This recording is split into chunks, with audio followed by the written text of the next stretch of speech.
untuk saudara-saudara kita di daerah Jakarta Utara. Saya buatkan juga tempat pendidikan agama, kita ada perpustakaan, kita juga ada PAUD, dan juga kita ada balai rakyat. Balai rakyat ini bisa dimanfaatkan oleh siapa saja. Jadi bukan hanya teman-teman yang muslim, non-muslim boleh, tapi tolong dijaga makanannya halal. Kekusukan saudara-saudara kita yang muslim juga dijaga waktu-waktu ibadah. Dan tolong jangan ada alkohol, minuman alkohol, dan tidak ada musik hingar-bingar sehingga tidak memprovokasi. Seiring berjalannya waktu ternyata balai rakyatnya berfungsi. Nah, sempat hari itu ada oknum pengurus kita yang memungut bayaran 1,5 juta sampai 2 juta, langsung saya berhentikan. Nah, dalam kesempatan ini saya juga tekankan kepada saudara-saudara kita warga di sini, tidak ada dipungut bayaran serupiah pun balai rakyat.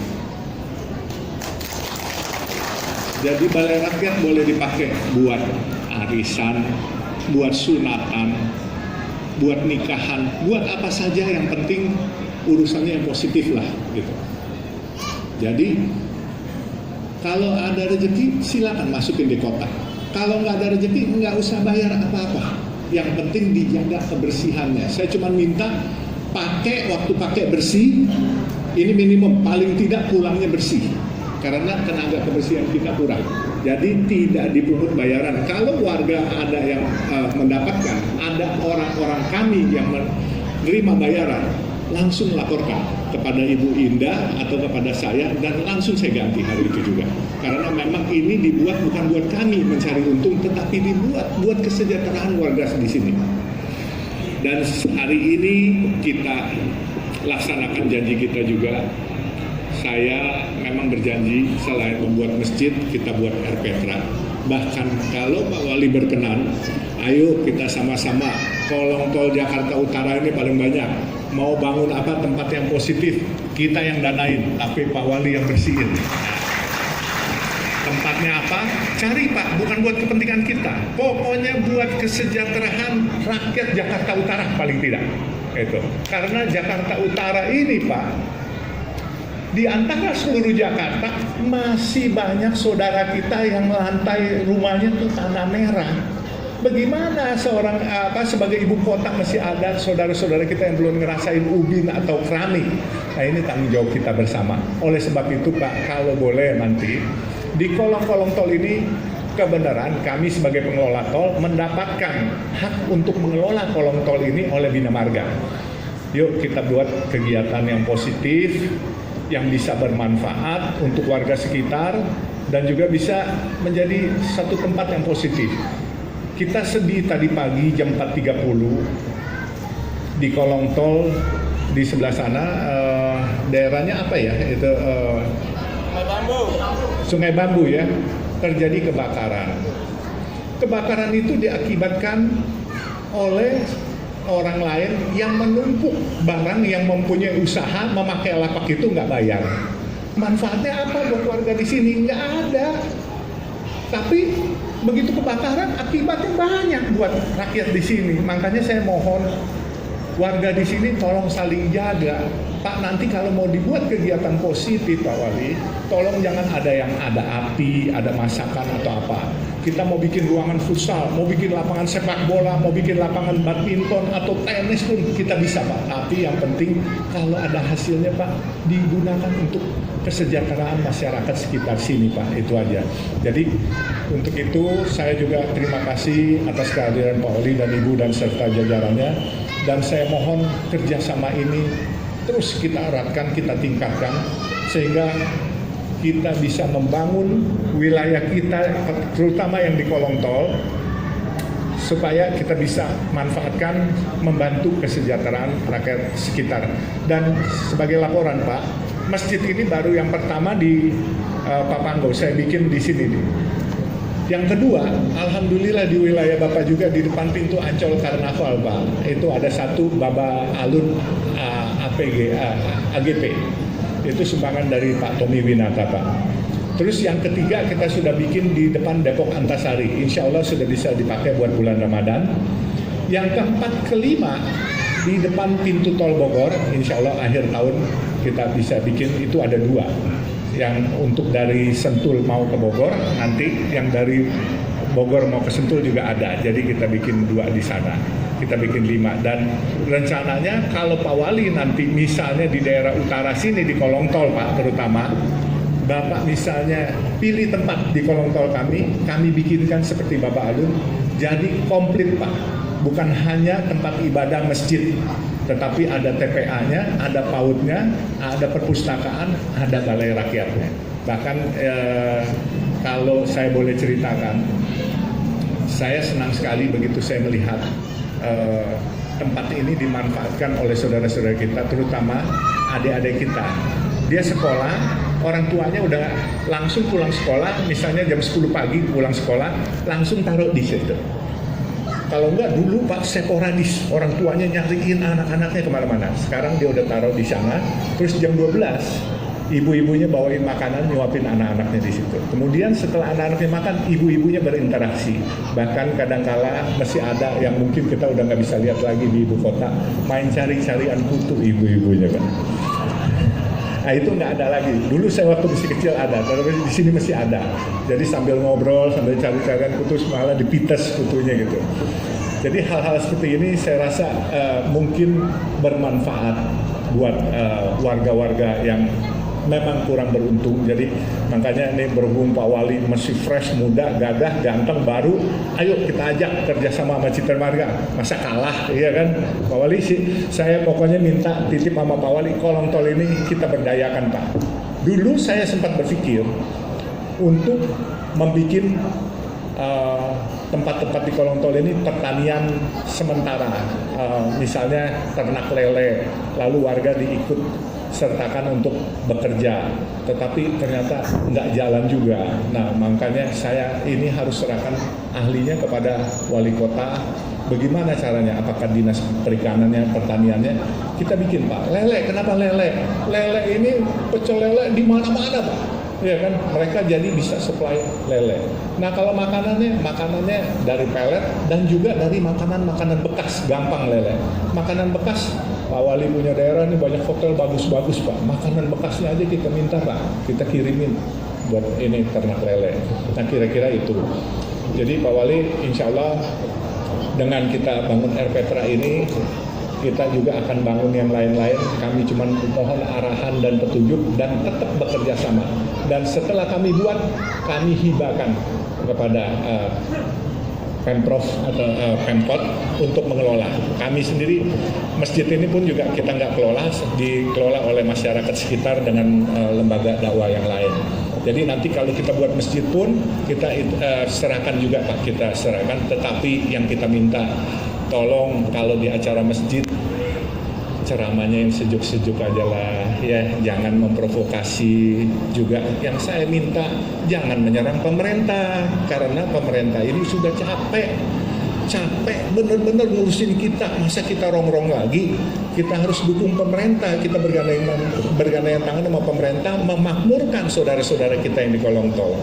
Kira-kira itu aja Pak Wali yang bisa saya sampaikan. Selanjutnya kami mohon nasihat dan arahan dari Pak Wali serta jajarannya. Kurang lebihnya saya mohon maaf. Wabillahi taufiq wal hidayah. Wassalamualaikum warahmatullahi wabarakatuh.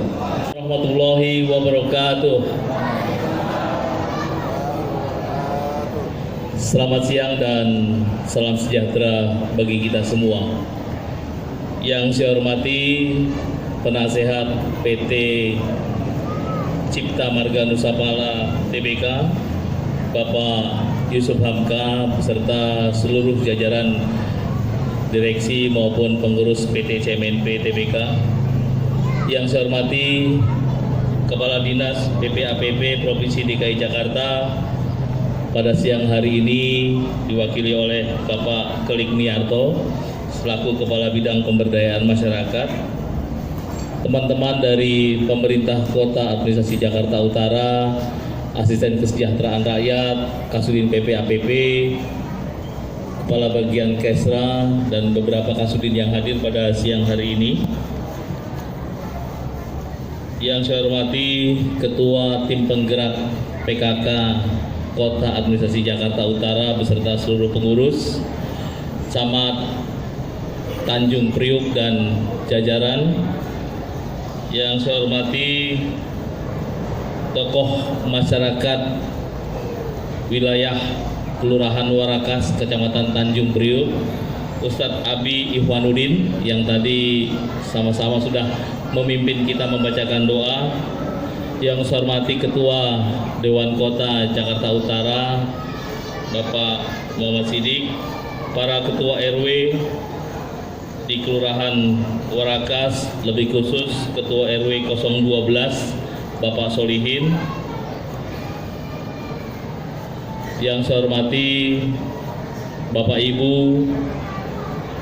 undangan kegiatan peletakan batu pertama pembangunan Air Petra Kelurahan Warakas yang tidak bisa saya sebutkan satu persatu, namun tidak mengurangi rasa hormat saya kepada Bapak Ibu dan hadirin sekalian. Alhamdulillah, pada siang hari ini rahmat Allah datang lagi ke Jakarta Utara. Ya. Mengapa rahmat dan keberkahan ini datang lagi ke utara? Kita bersama-sama kolaborasi dengan CMNP dan seluruh elemen masyarakat beserta pemerintah kota akan melaksanakan satu kegiatan yang monumental, peletakan batu pertama pembangunan Air Petra Warakas sebagai kontinuitas bakti dari CMNP kepada Jakarta Utara, khususnya kepada masyarakat Kelurahan Warakas, bagian dari pembangunan Masjid Babalung dan juga ada TPA serta PAUD dan ruang serbaguna di sana. Sekarang kita melaksanakan kontinuitas di Air Petra pada siang hari ini. Insya Allah kolaborasi ini akan terus kita lanjutkan. Terlebih tadi sebagaimana yang disampaikan Ustadz Abi, Warakas di RW 12 ini masyarakatnya adalah masyarakat yang cukup padat, ya, di mana kebutuhannya sama dengan masyarakat yang lain. Bahwa setiap masyarakat membutuhkan ruang interaksi bersama, ruang sosial bersama. Tadi bagaimana Pak Yusuf Hamka sudah menceritakan proses awal membangun Masjid Babalung di depan. Waktu bicara desain juga sempat ada pertanyaan dari warga dan sebagainya. Namun dengan keyakinan kita bersama, maka masjid dan bangunan-bangunan yang ada di sana sudah menjadi sebuah rujukan bagi masyarakat yang ada di Warakas. Tadi disampaikan bahwa pulang sekolah anak-anak langsung menuju ke masjid dan juga PAUD dan TPA yang ada di sana. Nah, ini menjadi penting, terlebih semalam juga kita menyaksikan di TV One, ya, ILC sudah bicara anak-anak kita semakin kejam. Sesungguhnya kenapa ini bisa terjadi? Sebagai sebuah dampak psikologi sosial, bahwa anak membutuhkan ruang untuk bermain, bahwa anak membutuhkan ruang untuk bisa berinteraksi dan mengaktualisasikan dirinya. Sekarang sadar atau tidak sadar, peran orang tua, peran lingkungan tergantikan dengan yang namanya teknologi. Hampir semua anak selalu nempel dengan gadgetnya, entah itu gadget miliknya ataupun gadget milik orang tua. Dari gadget banyak yang bisa kita peroleh sebetulnya, tetapi pada kenyataannya dari gadget anak-anak hanya memperoleh tontonan belaka. Padahal dalam perkembangannya seseorang anak tidak hanya membutuhkan tontonan, namun harusnya lebih banyak mendapatkan tuntunan. Nah, tuntunan ini yang bisa dihasilkan dari proses interaksi. Ini akan menjadi sebuah puzzle yang lengkap. Ada masjid, ada TPA, ada PAUD, ada ruang serbaguna, dan ini ada RPTRA-nya.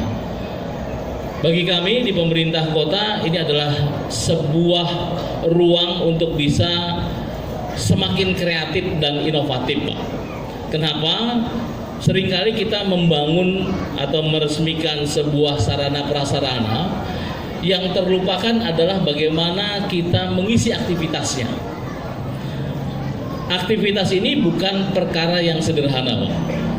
Karena tadi seperti Pak Yusuf Hamka sampaikan, ruang di depan dibangun sedemikian rupa tanpa memungut biaya atau mengenakan tarif tertentu. Namun pada prakteknya terkadang masih ada miskomunikasi yang tentu konsekuensinya harus diambil dengan tindakan tegas di sana. Nah, saya juga menitipkan kepada Pak Camat, Pak Lurah, beserta seluruh perangkat termasuk juga para ketua RW, lebih khusus RW 12 dan jajaran ketua RT-nya, memastikan bahwa ruang yang dibangun bersama ini adalah ruang milik bersama yang tentu pemanfaatannya digunakan untuk bersama-sama. Tadi Pak Yusuf Hamka menjelaskan bagaimana manfaat ini tidak hanya sebagai sebuah ruang interaksi, namun juga bisa menjadi sebuah roda perekonomian yang digerakkan. Ya. Kami di pemerintah kota bersama dengan tim penggerak PKK melakukan banyak hal dan terobosan untuk bagaimana menggerakkan ekonomi masyarakat yang ada. Nanti para pengurus RW, pengurus RT bisa berkolaborasi dengan tim penggerak PKK maupun kader PKK yang ada. Saat ini kita melaksanakan program pendataan keluarga terpadu satu pintu Carik Jakarta. Ini juga dalam rangka apa? Dalam rangka memetakan potensi-potensi yang ada di wilayahnya. Kita ingin kebahagiaan ini memberikan dampak dan manfaat yang langsung dirasakan oleh masyarakat sekitar. Kalau ditanyakan bagaimana soliditas, bagaimana kekompakan warga, khususnya warga di Warakas, ini sudah terkenal, Pak. Tidak hanya di Jakarta Utara, Anwar ini sudah terkenal di Indonesia, Pak. Jadi kalau ditanya dari mana Anwar, anak Warakas, itu udah ketop, Pak. Karena anak Warakas sekarang sudah ada yang jadi anggota legislatif, gitu kan. Sudah banyak yang menjadi tokoh dan juga pemimpin-pemimpin tidak hanya di Jakarta Utara, DKI maupun di level nasional. Karenanya saya ingin mengajak semua masyarakat untuk bisa berperan serta. Termasuk juga bagaimana kita mendesain sama-sama aktivitas apa yang akan kita kerjakan bersama di sini. Saya ingin ruang ini bisa menjadi sebuah eskalator untuk semakin meningkatkan nama baik dan prestasi-prestasi Warakas tidak hanya di Jakarta Utara tapi juga di DKI Jakarta. Tadi Pak Yusuf Hamka sudah menyampaikan ada yang melaksanakan iktikaf di Masjid Babalung pada saat bulan Ramadan mungkin. Nah, terlebih yang melaksanakan iktikaf tidak hanya berasal dari wilayah-wilayah sekitar, tapi juga mungkin nanti kita bisa terus kembangkan ini sebagai sebuah wisata, karena dengan menjalankan sebuah program wisata sesungguhnya itu adalah bagian dari usaha untuk mencerdaskan kehidupan bangsa.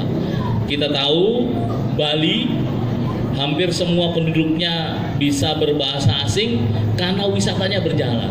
Saya ingin juga masyarakat di Warakas ini bisa belajar banyak, bisa beredukasi banyak dengan adanya RPTRA yang menjadi bagian dari Masjid Babalung dan kawasan-kawasan yang ada di sini sebagai ruang wisata dan ruang interaksi kita bersama. Pada Pak Yusuf Hamka beserta jajaran CMNP, tentu saya atas nama pemerintah kota dan seluruh masyarakat Jakarta Utara berterima kasih atas semua kolaborasi dan dukungan yang dilaksanakan selama ini, sekaligus juga menyampaikan kesiapan kami, Pak. Kesiapan kami untuk sama-sama kita membuat milestone bagaimana menata ruang yang ada ini untuk kepentingan yang lebih baik dan bermanfaat kepada masyarakat. Bapak Ibu sekalian, mari kita berikan aplaus dan tepuk tangan kepada Pak Yusuf Hamka beserta jajaran CMNP, tidak mudah mengizinkan penggunaan aset. Jadi kalau bicara dari sisi komersil, sisi perusahaan, mungkin ruang ada ini bisa digunakan untuk peningkatan pendapatan korporasi, namun beliau melihat lebih jauh, ini adalah bagian investasi CMNP, investasi untuk bagaimana bisa meningkatkan kepedulian, meningkatkan pengetahuan dan juga menggerakkan ekonomi lokal masyarakat, yang tentu investasi dari kita warga yang ada di sekitar adalah ikut juga merawat, ya, ikut juga merawat, memelihara, termasuk juga kalau misalnya diizinkan tentunya dengan pengawasan dan juga monitoring dari pihak CMNP, tidak ada salahnya pilar ini menjadi ruang untuk kita berinteraksi dalam bentuk karya dan seni. Jadi kalau misalnya kita mempercantik pilar ini gitu ya, dengan hal-hal yang sederhana namun juga syarat dengan makna dan pesan, tentu menjadi baik. Kalau kita mengingatkan pesan-pesan penting menjaga kebersihan, bahwa kebersihan sebagian dari iman ditulis di pilar, ini juga menjadi sebuah ruang untuk bisa menyampaikan pesan dan tentu akan menambah baik, menambah kecantikan dari ruang yang ada sekarang. Dan itu kami pemerintah kota dengan senang hati akan memfasilitasi serta mengkolaborasikan bersama. Sekali lagi terima kasih kepada Pak Yusuf Hamka.